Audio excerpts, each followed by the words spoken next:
St. Anne.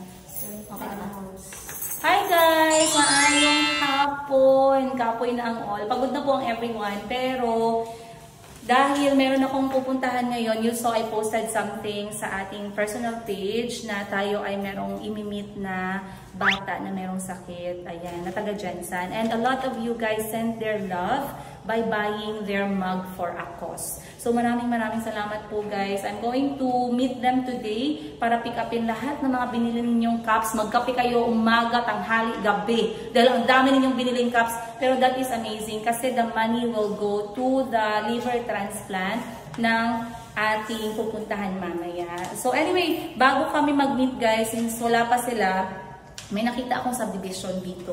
Alam niyo naman ako, gusto ko laging nag-check ng mga ganitong bagay para mag-manifest tayo sa tamang tao. Mag-manifest tayo sa tamang bahay pala. Wala na tayong pag-asa sa tao, guys. Mali na lahat yung choices natin. Let's move on.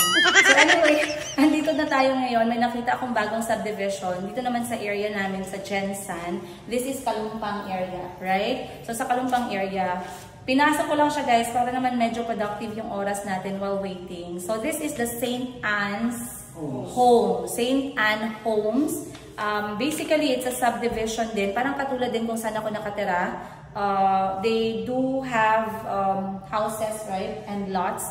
And this is one of their model. Nakaka-intriga guys, no? Parang laging For me, it's therapeutic to be inside this kind of, yung mga ganitong klaseng bahay. Kasi gusto ko natututunan lagi magkano na ba yung per square meter. So ngayon natutunan natin, 15,000 pesos na pala guys, per square meter ng bahay dito sa Jensan. So, kaya pa naman, no? Kaya pa, bukas na lang natin bilhin. Huwag na ngayon kasi gabi na. Gawin na guys, bukas na lang. Pinagpawisan na po ako, naka-turn yung aircon sa ating mansion. Pero anyway, etong kanilang model, ang gusto kong i-check yung 3-bedroom house. Kasi gusto ko siyang i-compare sa bahay namin ng mga anak ko. And this one is the Tom model, which is 120 square meters. 110. Nandito si Sir. Bakit mo tayo nakikipag guys? 120 square meters. Pakilala ka muna, sir. Shout out. Shout out diya sa mga nakikilan ako. Singilan na ninyo siyang utang. Singilin nyo na siya guys. Andito po siya ngayon sa Masin. What is money, paper? Okay.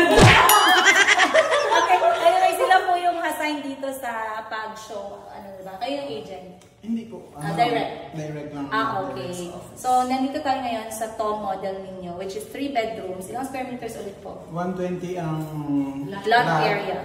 Then pila gani ang 70 ang floor 70. So basically yung bahay ko po ay around 60 square meters yung floor area. Ito 70.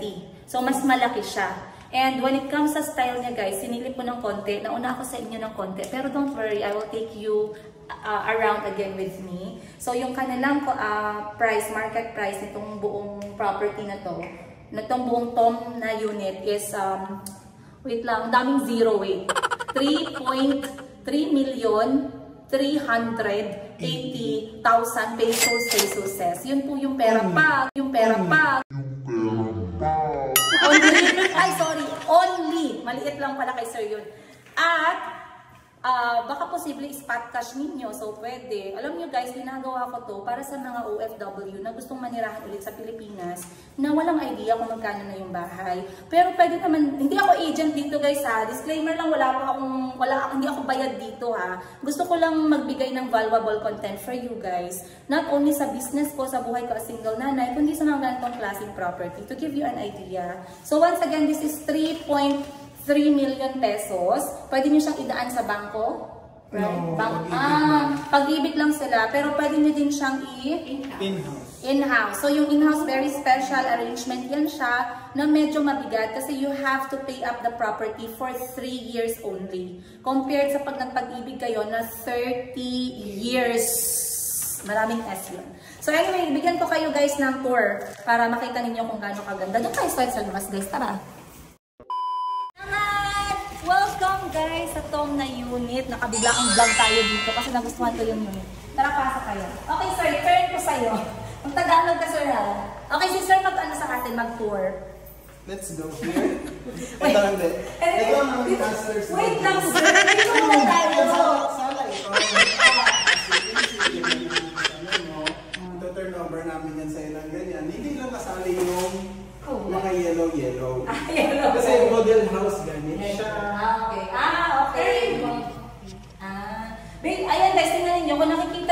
bahay dito sa Jensen ngayon, naka-tiles na talaga siya.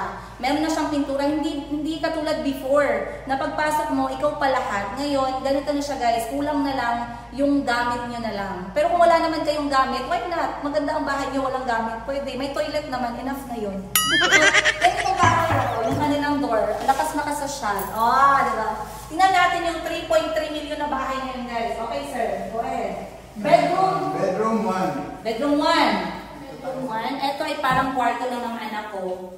Then glass windows. Para siyang 3 meters by 3. 3 by 3. So kung may anak kayo na dalawa, kasya pa dito. 2 or 3. Depende pag double deck. Pero goods. Next tayo. Bedroom number 2. Ayan. So ako na lang training pa si sir sa vlogging. Background. Bedroom number 2, maliit lang siya guys. I believe nasa 3 by 2. So dito mga single na single lang yung pwedeng matulog dito. Pag may jowa ka, huwag ka dito matulog kasi masisira yung kwarto, maliit lang siya. Then, dito sa bedroom number 1 and 2, meron silang common toilet. So ito yung common toilet nila. Ayan. In fairness sa toilet nila guys, malaki siya. Ayan. Compared sa toilet ko sa bahay ko, eto talaga guys, maganda yung kanyang size. Plus, eto provided na po yan lahat guys, pag binili nyo ito ng 3.3 million. Kaya naman, pag isa na mag-provide ng toilet, no? Pero you know what I love about this one? Bago tayo pumunta sa master's bedroom, gusto ko tong part na to. Ako ay am very fan of natural light and big windows. Ayan. Ganyan siya guys. So, yan siya kalaki. And you have a space here. Pwede kayo dito mag-barbecue, mag-garden, mag-sampay, mag-tong-eats. Bahala kayo. Pero meron siyang space. Ayan. Ang ganda kasi meron din siyang natural light, oh. Pwede mo na lang siyang pwede ka dito maupo. Mag-banding ng mga kapatid namin. Sa ate ko na nasa Thailand, bibilin mo na lang to. Meron pa daw silang 5. Gusto mo? 5 lahat? Times 3.3 million. Daming pera. Dito tayo. Kitchen. Guys, nakikita niyo ba to? Lahat to? Kasali po yan. Naiingit ako, bakit may ganito sila? Bakit sa amin wala? Yan nyo, dali guys. Kasya pa dito yung mga anak ko, oh. Si Chico, si Calvi, si Mayumi, oh. Perfect. Oh. Kasali to, built-in cabinet. Gusto ko siya. Kasi siya, very, space saver. Nakakal ko nakaisip na word. Siya?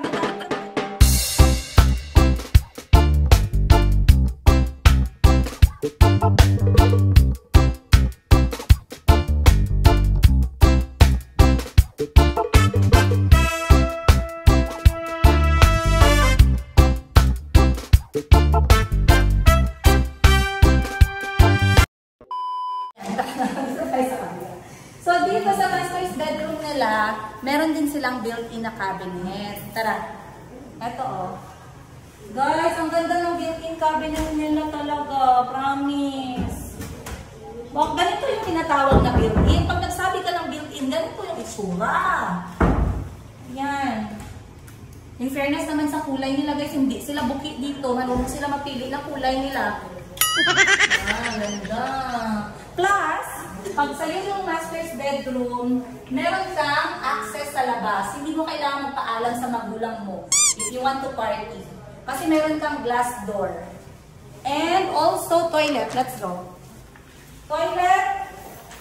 Parang another bedroom na din siya, guys. Provided na po yung shower. Huwag na kayong bibili na shower. Meron na siyang toilet. Meron na siyang sink. So, yun ang ating Tom na unit, 3-bedroom house, 120 square meters, lot area, 70 square meters, home area, provided yung mga built-in cabinets, and it looks like this from the outside. Come.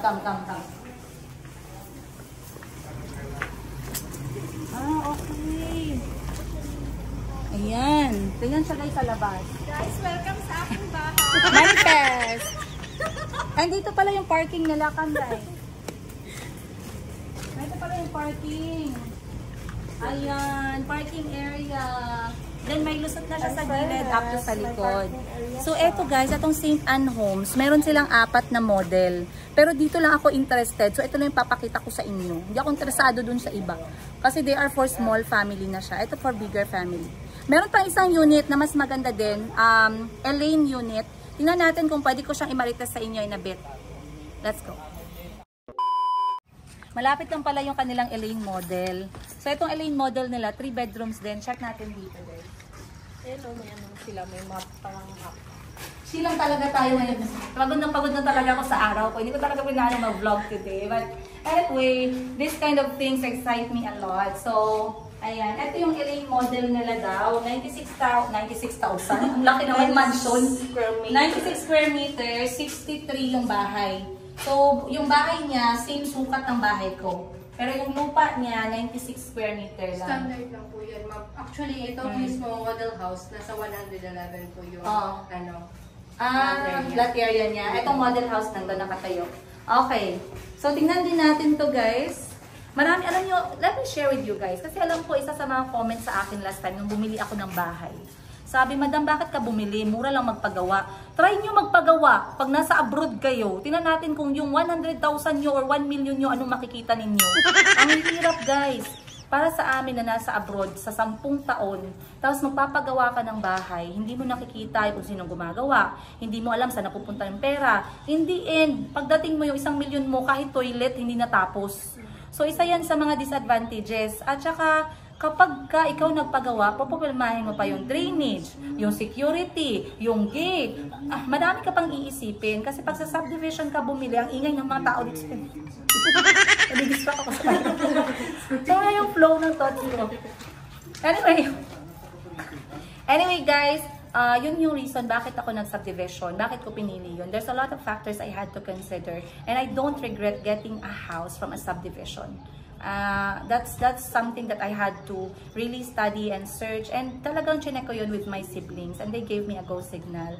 So, kapag nagpagawa kayo ng bahay, it's up to you. If you want to build your house from scratch, you have your choice. My role as of course as vlogger who always wants to make a valuable content for you is to show you na merong options. Meron kayong options. And alam ko maraming nanonood sa akin na taga General Santos City, na mga nasa abroad. Ayan, kung feeling nyo you want to come home in a nice setting, meron pa din kayong options. Ayun. So, pasok tayo dito sa model na to. This is the Elaine model. 3 bedroom din and 63 square meters yung lot area. Tara, pasok tayo. Wala pong kuryente dito, madilim ha. So, lakihan nyo na lang po yung mata ninyo or magpailaw na lang kayo sa kwarto ninyo. Pero dito sa loob ba din? Okay. So, ito yung kanyang living room. Hindi na siya glass.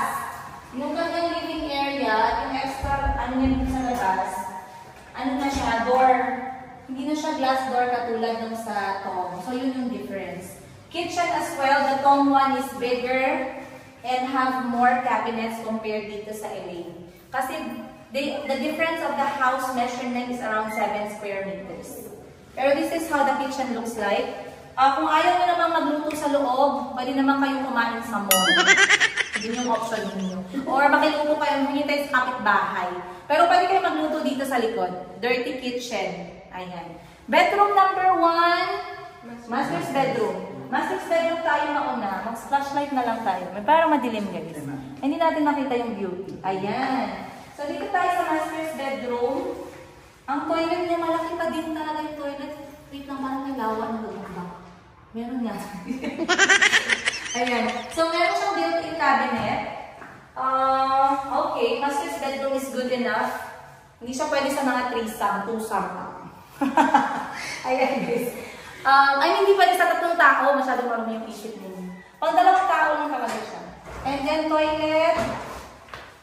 Malaki din talaga yung toilet, guys. Pwede ka magligo habang naglalaba o maglalaba habang naliligo. Hindi kasi yung toilet niya, kinukumpare ko lagi sa bahay ko eh. Yung malaki yung lang bahay dito.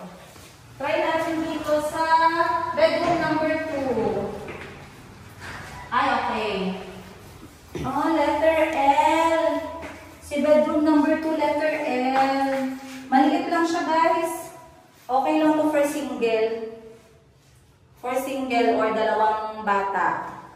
Pero pag malalaki na kasi yung mga bata, medyo masikip na tuwing siya. Parang kulang sa space. So, bedroom number 3 tayo. This one. Oh, mas malaki itong bedroom number 3. Tsaka meron siyang, pwede pa mag-sari-sari store dito. Marami siyang bintana, guys. Ayan. 1, 2, 3, 4, 5. Kung gusto mo na maraming bintana, dito ka mag-stay. Ayan. This is bedroom number 3. Okay. So, I found the difference. And meron siyang sariling toilet niya. Hindi, common. Common. Sino yung may sariling toilet? Si Masters. Gusto ko yung toilet ninyo, Alam nyo guys, yung mga ganitong klaseng toilet, mahal na po yan. Yan mahal na yan siya. Mahal na yung mga toilet ngayon. Hindi ka tulad nung kasi na unang panahon. Magkalap ka na sa tabi. Ayan guys, meron din siyang bintana dito sa living room na malalaking bintana. So enough na siya. Pero yung kanyang space for me as a mother of 4 kids, I would say, I feel claustrophobic. Okay lang, pag isa lang yung anak. For me, pag isa lang yung anak. Mga anak ka daw muna. Mga anak ka muna. So anyway guys, for me, as a mother of 4, I prefer the Tom unit. Kasi yung kanyang space, it's enough for my children. Ang grabe magtakbuhan yung mga bata kasi guys. This one, it's quite narrow.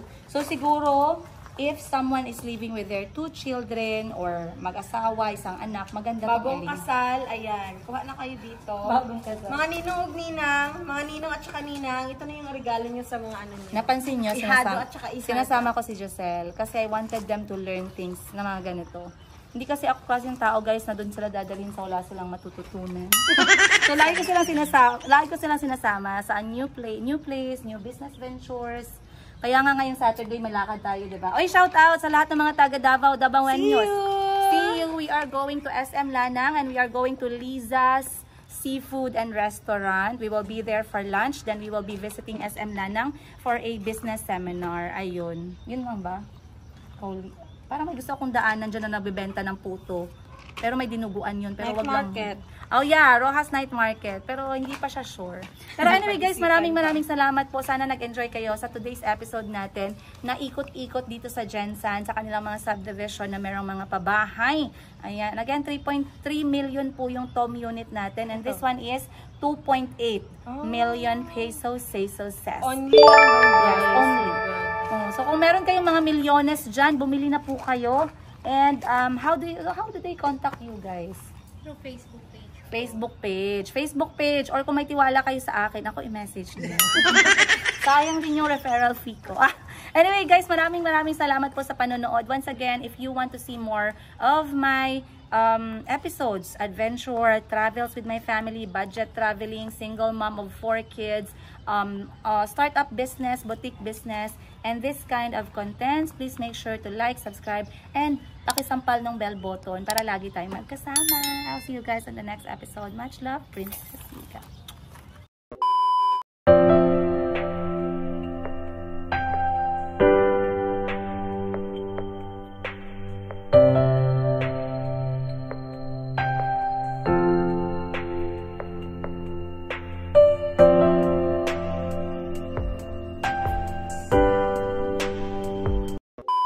Guys, andito kami ngayon kay aking pamangkin na pinaka-baby namin yan. Hi, love. Ay. Ito yung aming pinaka-baby. Siya na ang pinaka-bunso, tatay, no?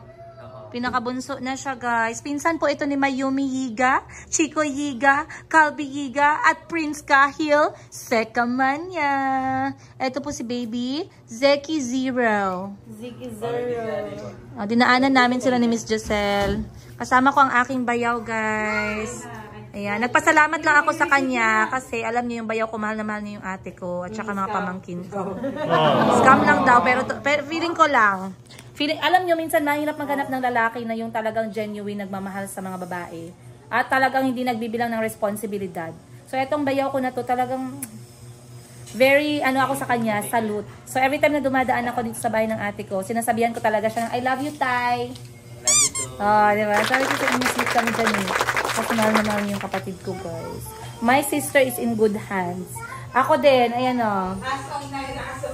As of now. Pero mamayang gabi, Mas more. mas more daw. Kasi mag-katabi. So anyway, sabi niya sa akin, hindi niya nakikita yung aking kapatid na ikalawa si Madam Tets. I am around the area at isa na sa ginawa ko ay bisitahin yung aking ate dahil na-miss ko siya. Ayan ang aking ate, guys. Ayan, si Madam Tets. So bakit Tets yung tawag ko sa kanya? Kasi ate, and then, Riza yung kanyang name. So, in short, Tets, ano daw? Parang ang layo. Kasi si Atchi, ate, Sheena. So, tawag namin Atchi. So, yung, akin naman, hoy, alam nyo guys, hindi nyo alam yung aking nickname, pang lalaki, Pre. Hindi, actually, Pre. Yun ang tawag nila sa akin. So, kapag taga-Jensan kayo at naririnig ninyo yung mga kapatid ko na tawag akong ganun, yun po talaga yung aking nickname. So, dito sa bahay ng aking ate, apaka-high ceiling, social. Pero on process pa, nagpapagawa pa siya ng kanyang sariling bahay. Baka naman, Gcash. Boy! Hindi ganon. Anyway guys, yan yung ang ganda ng bahay ng ate ko, no? Ang taas ng walling. Walling? Ay, ito ang aking pamangkin. High five! Ito yung kaedad ni? Sinong kaedad mo? Si 3. Same age as? Chico. Chito. Chico, man at Chito. Ano mong edad na? 3. Oh. Mo, pala edad. 5. Ay, si kuya mo at saka si Calby magkaedad, no? Si tatay, pala edad. 30? Ay, akala ko 57 na si tatay. Kay nanay, pala O, si nanay. 57. 57. Wow, 37. Si Bisiki. Oh,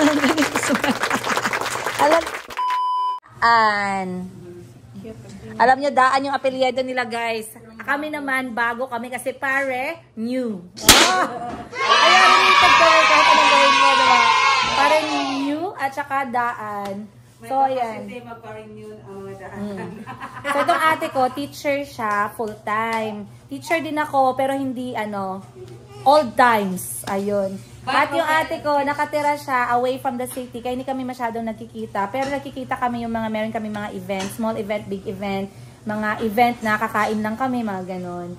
And ang kanyang pinagkakaabalahan po ay yung kanyang 3 anak, na kaedad ni Calby, ni Chico, at ni Mayumi. Oh, galing no. Sabi nga niya, feeling niya, pag nabubuntis ako, siya daw yung sunod-sunod na mabubuntis. Pero maganda na yung bahay niya, guys. Next time ko na lang kayo i-house tour dito, magpaalam tayo kay Tatay Rafi Daan. Yung asawa ng aking ate. Saka kay At saka sa kay Ma'am Tets Daan. Sa mga taga-Kahilsot dyan, hi, hello, goodbye. Mamaya, tayo. Ay, next time, tayo, house tour tayo dito. Pero ngayon, pagod na kasi ako, guys. Uwi na ako kasi ang dami kong ginawa today. I was very productive. At kasama ko si Miss Joselle. Kailangan ko na po siyang ibalik sa asawa niya. Oh, diba? Pero productive yung araw namin. So, okay lang. Hindi na kami magtatagal, guys. Nag-hi lang ako sa aking pamangkin. At nagbigay ako ng mga damit na galing kay Mayumi kasi sila po yung magkaedad. Loda ko, yun siya, Tets. Malaki siya, guys, no? 7 months. Oy! Tsaka ang cute-cute. Babae po yan, guys, si Zeki. Close, open. Close. Ayaw mo ng crib, Tets. Open. Ibalik ko na pala yung crib. Hello guys! Ayun, natapos din ang aming araw ni Miss Joselle. Sobrang busy. Mag-start na tayo guys. Magluto na tayo. So, andito kami ngayon. Dinala ko si Parts tsaka si Joselle to celebrate our 1st year anniversary sa Mayumi Thailand Closet sa isang different setting.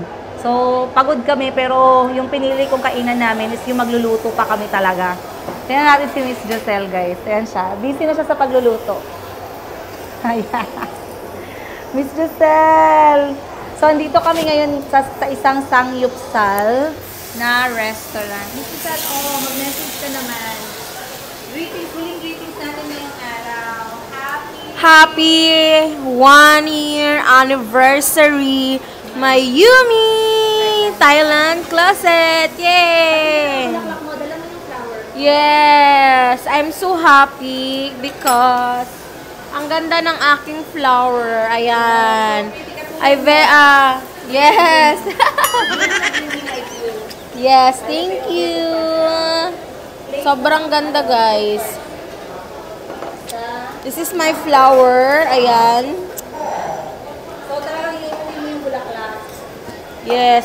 Tingnan nyo guys, so ang fresh pa. Very Ang fresh pa ng aming bulaklak. Flower box Jensen. Wow, thank you so much. Alright. So, naisipan ko guys, kasi nga hindi naman kami nagplano ng big event to celebrate Mayumi Thailand Closet. I just wanted to have this intimate moment with Miss Giselle and Part. Sila talaga yung kaakibat ko sa Mayumi Thailand Closet for the whole 12 months, 1 year namin.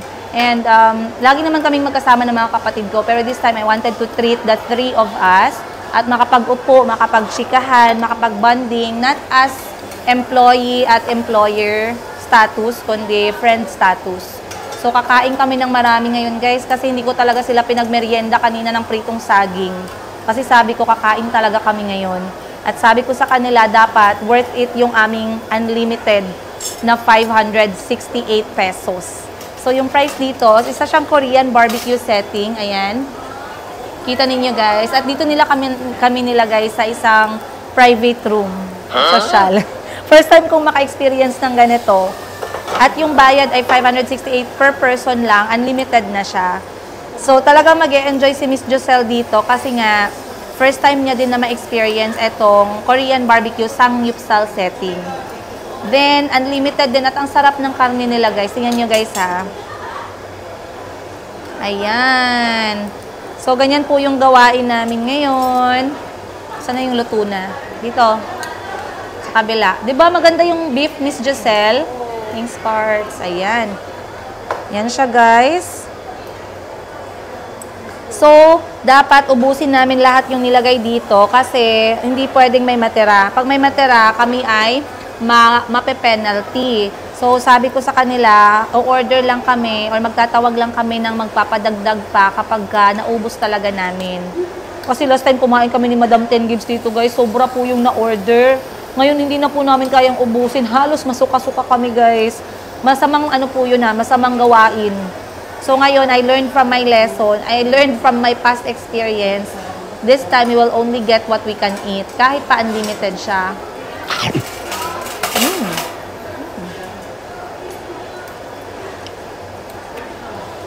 Very nice. Miss Giselle, their sauce. Spicy. Ang sarap. Kasi yung kanyang ano guys, yung ibang samgyeopsal, ayoko yung mga beef nila. Pero dito sa Korean barbecue samgyeopsal sa may Robinson Jensen, tama yung ano, distribution ng taba at saka ng karne. Masarap, Miss Giselle.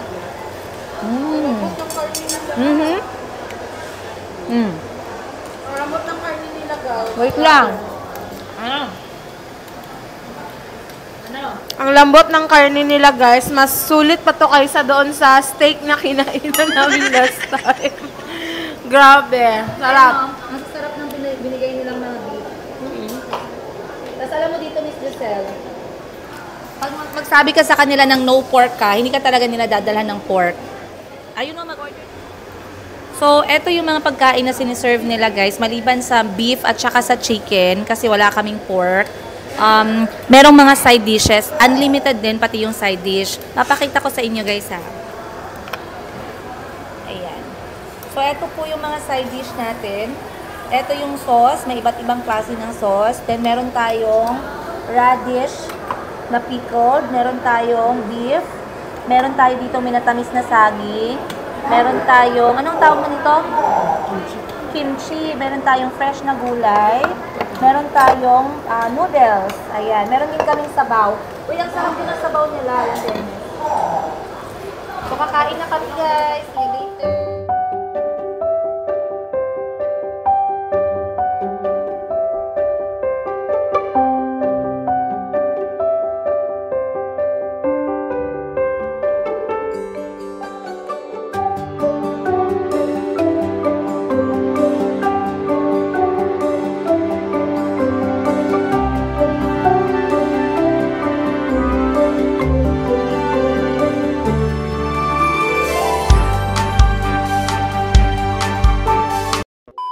Hi guys! Parang sasabog kami ni Miss Giselle. Sabi namin, ba't pa kailangan bumili ng flowers? Magastos lang yan. Pero tingnan nyo, Bitbit namin yung flowers namin hanggang sa pagkain ngayong dinner. Yes. Bitbit namin sa lahat ng lakad namin ngayon. Tingnan nyo guys. Tawa ka ng tawa, oh. Dapat pala na ganun ka, no? Ma'am, huwag ka na sanang bumili ng bulaklak, pero maya na. Iba naman, hindi lalaki yung nagbibigay. Punasan mo muna dito kay may sauce pa. Dito ba nasa mo? Ayan. So, okay guys, pauwi na kami ni Miss Giselle. Our day has finally ended. It has been very productive. Ayan. Maaga po yung Valentine's ni Miss Giselle ngayon. Lalagay. Bigay nito sa Valentine. Parinig ka na. Wag mo, sabihin mo yun eh. Mr. Alan Ladaran. Nakadut-dut yung mukha ko sa screen. Kasi para to sa'yo. Isa lang, Char. Tatluhin mo daw para ano. Hindi. Apat pala. I love you. Very much. Much. Apat lang. So kumain na kami guys, nag-dinner kami and we had a very relaxing evening. Dala na namin yung aming magagandang bulaklak and we are done with our celebration for today. We are ready for more kembot. Yan yung si Miss Giselle. Nagre-reply pa yan sa mga guys, mga clients at customers namin na tambakan ngayon dahil na sold out agad yung aming scarf na binibenta na galing sa Bangkok, Thailand. Yung ginamit ko sa Baguio na premium very soft scarf. Ayun. Once again guys, maraming salamat po. Sana nag-enjoy po kayo sa episode na to. And yeah, bukas meron po akong i-share sa inyo na ginawa namin ni Miss Giselle today. And I really wanted to reach out to you guys. So bukas, chika-chika tayo. Maraming salamat po. And sana po nag-enjoy kayo. Wag. And I'll see you guys on the next episode. Much love! Mayumi. Mayumi, Tawan Closet. And heart. Heart. Cover mo muna yung screen. Cover mo na yung screen. Ito yung screen na to. Dito sa camera, coveran mo na ng hand mo.